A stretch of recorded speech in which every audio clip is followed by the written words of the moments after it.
I am the Emperor's spear. What I think doesn't matter. What now, then? And now, we take a look at JOYTOY rendition of our favorite overpowered Captain General, Constantin Valdor.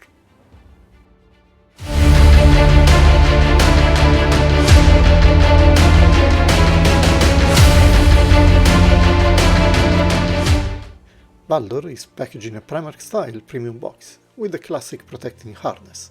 As usual, it is tightly closed, so let's jump to the open box, sparing you my clumsy suffering.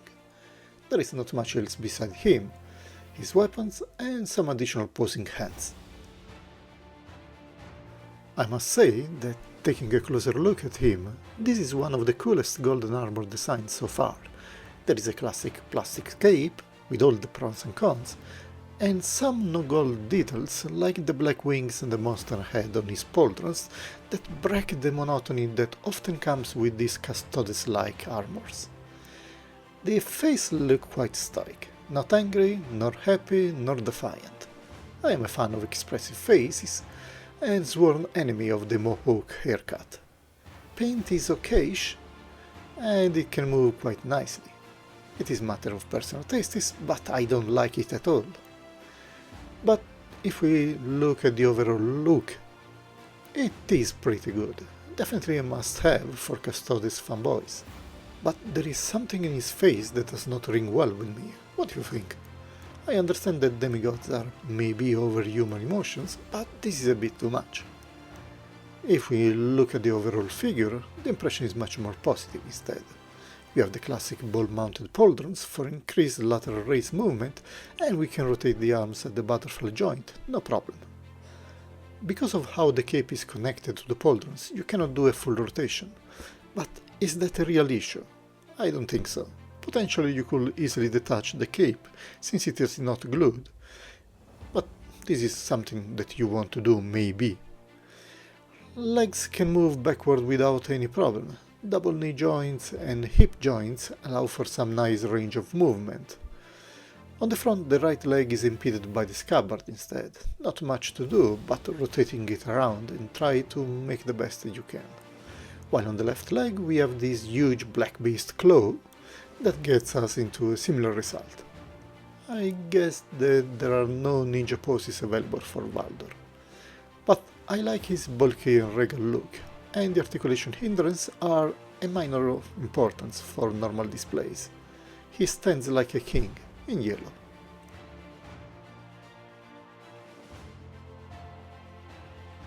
In terms of weapons, he has this small Misericordia knife that fits into the front scabbard, useful for swiftly dealing with small annoyances, but when things get serious, the Captain General can count on his huge Apollonian spear, which is much bigger and more powerful variant of the classic weapon used by the Custodian Guard.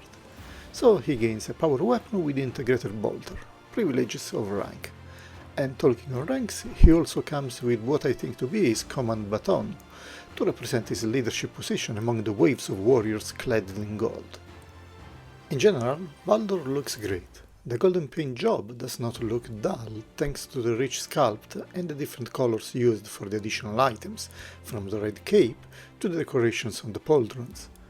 He is a nice part of the miniature as far as I can tell, but I have heard that people think it is a mix of how he looks in the cinematics and the actual miniature.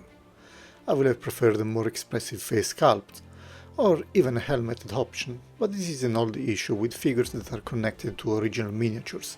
No helmet for the miniature, no helmet for the figure. Sadly, the result is underwhelming.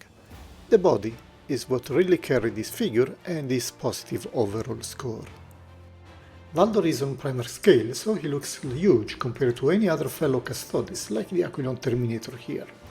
And he dwarfs a 40k Custodes, but this is no surprise given the scale creep with JOYTOY figures and the fact they are, in theory, two different lineups. Genitia Kroll, leader of the Sister of Silence, looks like a tiny kid compared to him, but she has no problem wielding a power sword taller than her, so I guess size does not matter. Massive Calgar 2.0 may hold his own against the Captain General, maybe they will meet for real even in the 40k setting, who knows.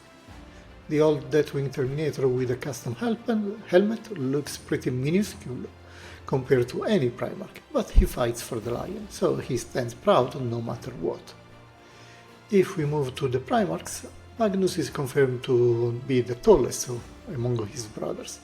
Technically Valdor is no primarch, but we are in the same league anyway. He is pretty much the same height as Rogaldorn, who can show us how many shades of gold exist in the world, and especially in JOYTOY factories. Alfarius is no exception, but I appreciate his metallic paint job, and lack of excessive golden paint all around. I think that I will display Valdor with the other primarchs, since displaying him across the talons of the Emperor makes everyone else look like a kindergarten with their teacher among them. How are you going to display him instead? Let me know in the comments. We are at the end of our review, so let's wrap everything up, dusting off some of the old Alarus Terminator in their bronze glory. With Valdor, we have another primarch to add to the list, given that he looks and is packaged exactly like a primarch, but in the name. There is a lack of shading and highlights on his armor, like JOYTOY did for the initial 40k Custodes, but he has a great sculpt and abundance of parts of different colors that offset this. I will always wonder why Valdor is so huge compared to the other fellows, but this is one of the Warhammer mysteries that will remain hidden, I guess. If you are an Adeptus Custodes fan, I believe that Valdor is an easy picking for you, maybe with a custom helmet to replace his head. If you feel you are an artist, you can always attempt to repaint it. Personally, I will go for the former option. I already found something I like, but sadly it did not arrive in time for this video. Having said that, I wish you a nice rest of the day, trying to not look at him in the face.